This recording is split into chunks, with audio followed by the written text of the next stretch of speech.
Otázka. Pri paralelnom zapojení dvoch alebo viacerých napájacích zdrojov bude jeden napájací zdroj podstatne viac zaťažený ako ostatné? Nie. Vďaka zabudovanému autodetekčnému a riadiacemu obvodu si napájacie zdroje automaticky rozdelia záťaž a zaistia tak vyváženú distribúciu s rozdielom v priemere menším ako 10%. Otázka.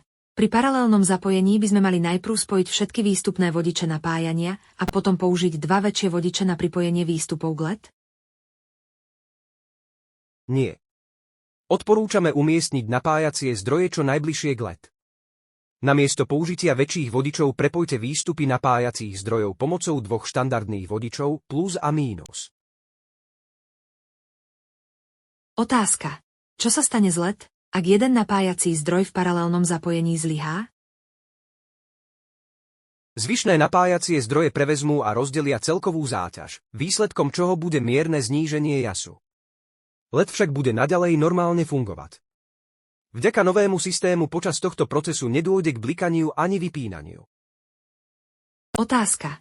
Ak jeden napájací zdroj v paralelnom zapojení zlyhá, budú zvyšné napájacie zdroje preťažené, čo spôsobí prehriatie alebo skrátenie ich životnosti?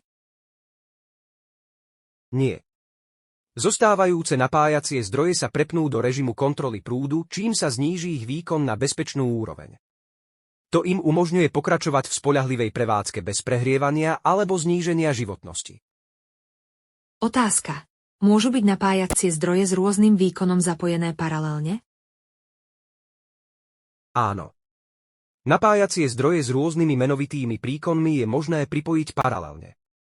Budú zdieľať záťaž úmerne k ich menovitému výkonu za predpokladu, že ide o modely s výkonom 100 W alebo vyšším. Otázka. Mali by sme v systéme paralelného zapojenia spojiť všetky výstupy napájacích zdrojov dohromady? Koľko napájacích zdrojov by malo byť pripojených? Nie je potrebné spájať všetky výstupy napájacích zdrojov dohromady. Pre spoľahlivosť zvyčajne postačuje paralelné pripojenie dvoch alebo troch napájacích zdrojov. Aj keď pripojenie viacerých zdrojov napájania môže zvýšiť spoľahlivosť, nemusí to byť vždy praktické alebo potrebné. Otázka. Môže poškodiť používanie viac alebo menej napájacích zdrojov v paralelnom zapojení LED alebo skrátiť ich životnosť? Nie. Výstupné napätie napájacích zdrojov zostane v tejto konfigurácii stabilné alebo sa mierne zníži, takže nebude mať žiadny negatívny vplyv na spoľahlivosť alebo životnosť LED.